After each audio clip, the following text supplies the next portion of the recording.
Hello everyone, my name is Jimmy and welcome to the last lap. And man, do we have a crazy announcement for you all today. You guys probably already know what it is by the title and the thumbnail, but before we're going to go ahead and talk about that, just want to remind you guys to hit that like button and subscribe button. We'd greatly appreciate it if you did that. And you can also check out our social media pages, which will be linked in the description down below. And without further ado, I always have to introduce my friend and co-host Matthew joining me on the show. And wow, North Wilkesboro is back. Just a few years ago, people didn't even think this was possible, but now it's going to host the All-Star race in 2023. So, Matthew, what are your initial reactions before we go ahead and hop into all the details about what this event is going to look like? Well, I will share my reaction when we get to that segment. But Dale Jr., I'm going to give you a lot of praise tonight, but please get off of Twitter tonight. You are killing me with these Kyle Busch speculations tonight. First, I thought you telling me he's going to RCR. I was about to buy some RCR gear. Then you were telling me he was going to 2311 5 minutes later. I already have a 2311 shirt, but man, you are killing me tonight. You're going to give me a heart attack if you keep up with these rumors. I don't know where Kyle's going. We're on that 7 to 10 day mark that he said last week that he'll make his decision. Anything's possible right now, so Dale Jr., you gotta chill, please. I can't take it anymore. But alright, so before we get into it, every time we get a new diecast, we gotta show it off here. And I got one, new one for the collection. This one is Kyle Busch's 2021 100th Xfinity Series win at Nashville Super Speedway.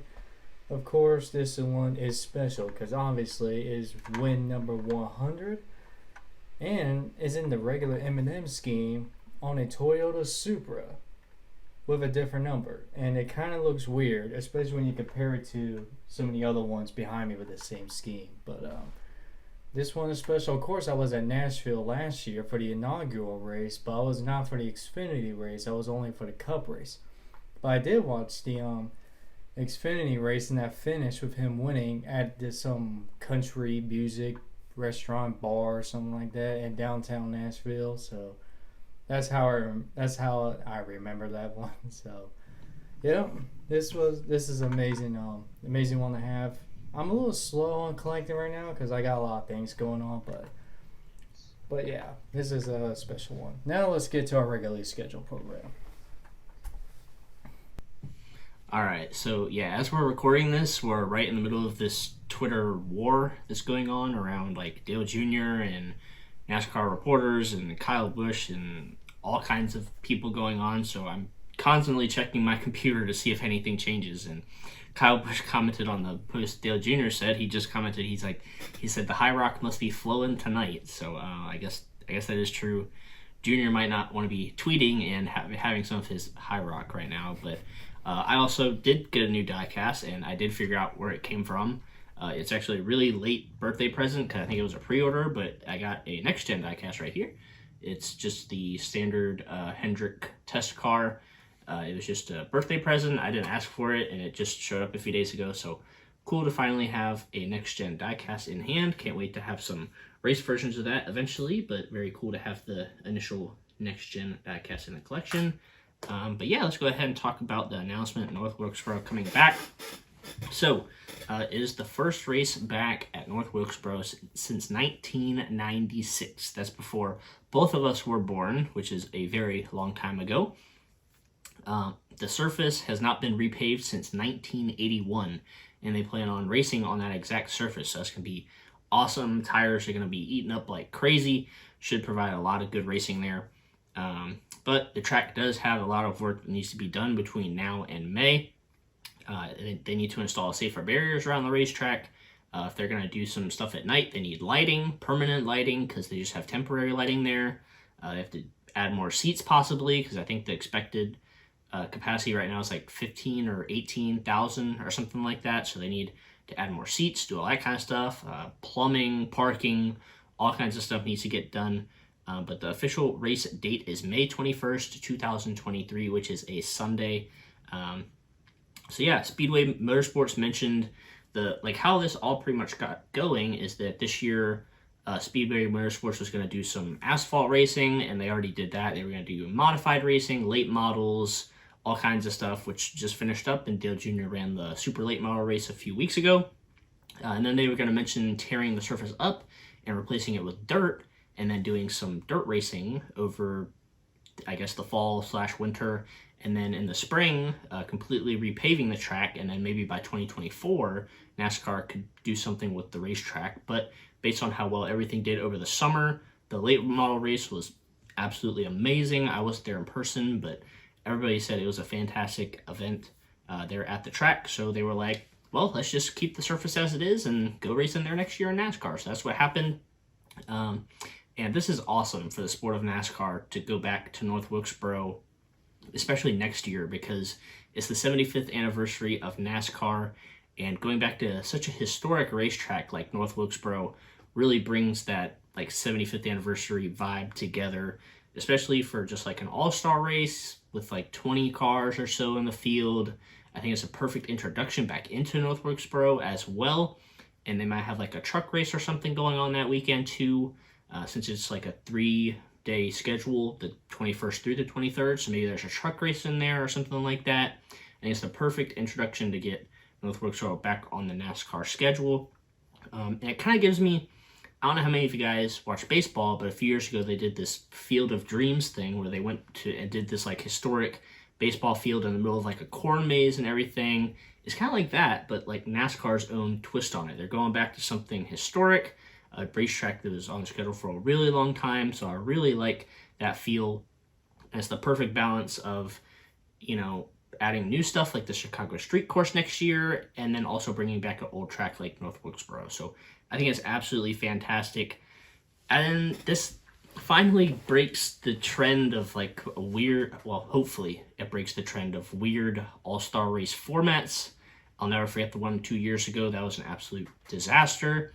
Last year, honestly, or this year's wasn't that bad, honestly, but I don't think we really need a crazy format. We just need maybe 3 or 4 segments, like 50 laps each, and then maybe the 25-lap segment to end the race or something like that.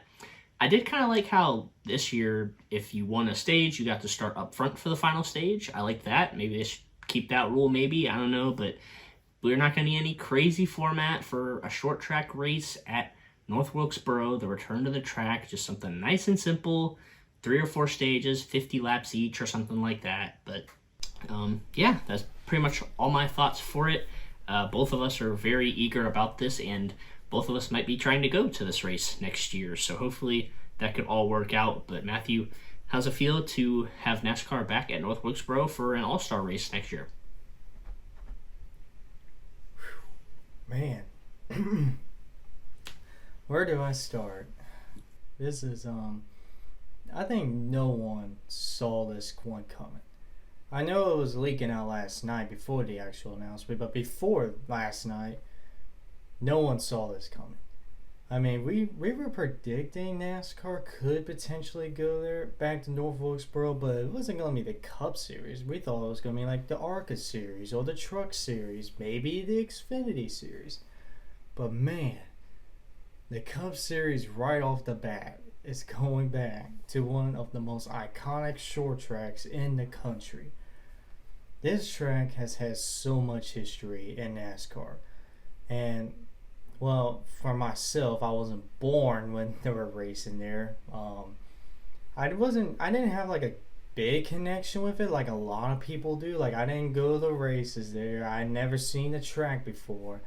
I never really knew the history about it until I started looking up on YouTube, basically, like with how learning about North Wilkesboro and how special it was, and how basically it was basically like how basically a big example of how NASCAR races were back in the day.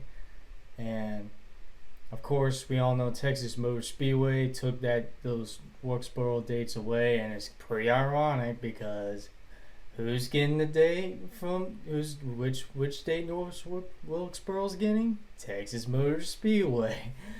Ironic, huh? But man, this is going. You better get your tickets quick. I think I'm gonna get on that ticket reservation. It's not like you can't get tickets right now. It's pretty much like a random selection right now because there's barely any seats in there for a cup race.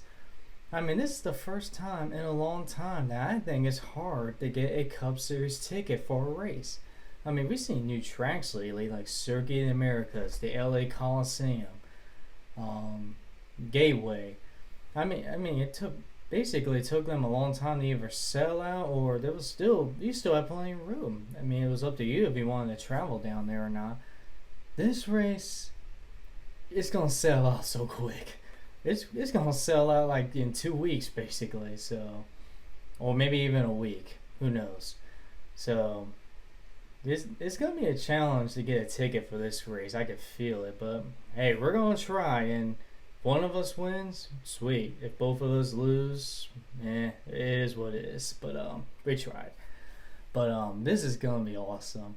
Now for the format, keep it simple. We don't need any of that crap that we saw at the worst track on the schedule, the later years at Charlotte or even Bristol. Just keep it simple. Like, just do like certain lap stages, like 50, 50, 25, 10. I'm just making up numbers. Just do it like that. You don't need to do, hey, whoever wins this stage goes at the front or second, or they're going to invert the field here. No, we don't need to do that. We just need a simple format. That's all we need. So I am looking forward to this race. I hope I can go, but it's all going to depend if I'm able to get the tickets. So, man, this is. I mean, I'm still shocked. No one saw this one coming. I mean, we were thinking like maybe Las Vegas or Moose Speedway might get the All-Star race or something like that. It was going to be an SMI track, but no one thought of North Wilkesboro. And we got to give a big shout out to Dale Earnhardt Jr. for this. He should be basically the president of North Wilkesboro Speedway, basically. He is basically the one that made this dream a reality. It all started just a couple years ago when he wanted to scan the track for iRacing. And of course, that became a big hit for people that do iRacing like Jimmy and I. You know, North Wilkesboro and iRacing is a lot of fun. And that basically started up more, rally to get racing back. And then, of course, this year, they brought late models back. They brought modifieds back for the first time in a long time, basically. And, of course, Dale Jr. was in one of those races. That was a complete sellout crown for a late model race.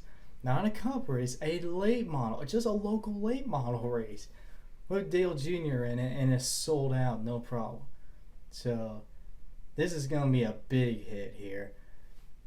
And even though I've given Fox Sports a lot of crap, especially this year, over the stupid cartoons, the stupid, little skits that they did pre-race instead of taking themselves seriously. Even though I've given them a lot of crap for that, I have to give them a shout out because they were also ones that helped push this race to be at North Wilkesboro. They did not like Texas anymore, and they basically said, hey, we want it somewhere else. So I got to give them props to that one. And hopefully they actually take themselves seriously next year, have a good broadcast for people that do watch it. So, yeah. That's my shout-outs right there. And, man, I cannot wait for next year. And this is great for NASCAR in general because, look, I'm young. I'm like 23 years old. I'm all about making sure NASCAR continues to evolve, being modern, like going to the Coliseum, doing the Chicago Street Course. I think it's important to keep being modern instead of being stuck in the past. But it's also great for NASCAR to, occasionally, honor the past, basically, like going to North Wilkesboro. So this is a great way to basically show love to the young fans that want to see more modern in NASCAR and to the traditional fans that love to see and the history and celebrate the past. So this is an absolute win-win for NASCAR today. Yeah, and I'm going to ask you another question, actually. So now that they brought North Wilkesboro back, What's another track on the schedule that you'd like to see pop up again? I'm gonna say one that you're probably gonna say too, but I really think Rockingham should. I really wish Rockingham would come back. But do you have another option as well, or is Rockingham like your number one option as well for another track you'd like to see come back on the schedule? Well, I mean, Rockingham is on my list too, but you also have the Nashville Fairgrounds as well. I mean, Dale Jr. has also been a big support. I mean, we've seen Chase Elliott race there in the SRX before. I feel like, Nashville Fairgrounds does have a shot at being on the Cup schedule too. Of course, that's all going to depend if they switch out for Nashville Super Speedway or they keep both of those tracks on there. That's going to come down to that. But I think Rockingham, Nashville Fairgrounds, those are the two, big ones that I would love to see back on the schedule. So, yeah. All right, so now that we got all of that news out of the way, we're going to talk about the second playoff race of the season in Kansas Motor Speedway. So I'm going to quickly look at. So last week we had Chase Elliott have an issue, Kyle Busch have an issue, Kevin Harvick have an issue. Kevin Harvick is like 10 points out now, I think. Chase Elliott's like 14 points to the good. Kyle Busch is under 10, I think, above the cut line. So there's going to be a lot of interesting stories this week because Bristol is right after this week, and that's going to be crazy as well. So, Matthew, who are some drivers you're going to watch? Maybe some storylines, maybe some favorites to win this week at Kansas. What do you got? What are you going to be watching for this weekend at Kansas? For me, I'm going to start off with all the Toyotas, basically. I mean, the Toyotas basically show up speed off the bat at Darlington. Of course, there were engine issues, which I'm still not happy about. Thanks, Toyota. But, and also, they have been so good on the mile and a half this year. Even Kansas. I mean, Kyle Busch was up there, Mark Truex was up there, and of course, the winner was Kurt Busch. Well, fortunately, it's not racing, but it's still a Toyota. So I got to put all the Toyotas on there. Even the three in the playoffs and the three that are not in the playoffs. So that's who I'm going to keep an eye on for the most part. I'm going to keep my eye on Tyler Reddick as well. I feel like the mile and a halves have also been good to him, especially with that high line. And I'm also going to put Kyle Larson in there. I mean, he almost won Kansas last time until he and Kurt Busch were basically having a good battle for the lead there. So I'm going to put Kyle Larson there as well.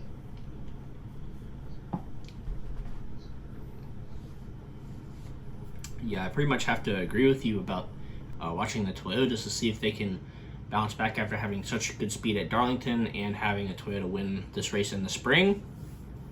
So especially Kyle Busch and Denny Hamlin, I think they're the. You could throw Christopher Bell in there too. He's been arguably the most consistent Joe Gibbs Racing driver this year. I'm gonna say watch Chase Elliott because he was the regular season points leader going into and the championship leader going into the first round, and he had a pretty bad day in Darlington. So I'm interested to see how if he bounces back and if he's able to gain a few more points and reestablish himself kind of near the top of the leaderboard. And I'm going to say watch William Byron too, because he really wasn't doing so hot up until the playoffs and had a pretty fast car last week at Darlington. So I'm going to be watching him to see if he's able to continue that momentum and able to get him through the next round and possibly into the round of 8 even. So I'm going to be watching William Byron as well to see if he can keep that momentum up. But yeah, as for drivers, as for like a few picks to win the race, man, it's so tough. But I'll throw your driver in there. I'm gonna throw Kyle Busch in there. I feel like, Saturday he might make, or Friday or Saturday he might make an announcement, might get it off his shoulder, and then go out and win. He almost did it at Darlington last week, so maybe he'll be able to do it this week. I'm actually also gonna watch Bubba Wallace because he was pretty good at Kansas as well, but just had a bunch of like pit crew mistakes and all that kind of stuff. So I'm gonna say watch for Bubba, see if he can follow up his previous Kansas run with a good one here. So those are a few drivers I'm gonna watch. But anyways, Matthew. And he also had a top 10 at Darlington as well. I didn't even remember that, but yeah, he did. But yeah, that's it for who I'm gonna watch. So Matthew, do you have any other closing thoughts before we go ahead and wrap the episode up? I promise to all the viewers with when Kyle Busch makes his announcement, we're gonna broadcast this thing live immediately, like right when it comes out. It's because that has to be a whole separate video. It can't be part of a review or a preview video. It has to be a separate video. So keep a lookout when that announcement comes, because we're gonna be ready to broadcast that one, right, Jimmy? Yeah, that'll be a completely different video. Even if it's like 5 or 10 minutes long, that's gonna be a completely separate video because it's been the biggest storyline all season long. But I do see a tweet right here. It says Kyle Busch's next scheduled press conference is Saturday, as of right now, at 11:15 in the morning. So I'm sure it's going to be a lot of fun in that press conference room. If last week was crazy, with him throwing 16 days and 3 days and 8 days, like if he's throwing all that stuff out there, who knows what in the world's going to happen this weekend at his press conference. But yeah, make sure you guys stay tuned to our social media. I'm not going to make it, man. But yeah, make sure you guys stay tuned to our social media, because that's obviously where we'll first report it, and then we'll come out with a video hopefully a day or so after that. But yeah, that's going to wrap it up. We hope you guys enjoyed it, and we'll see you guys in the next one.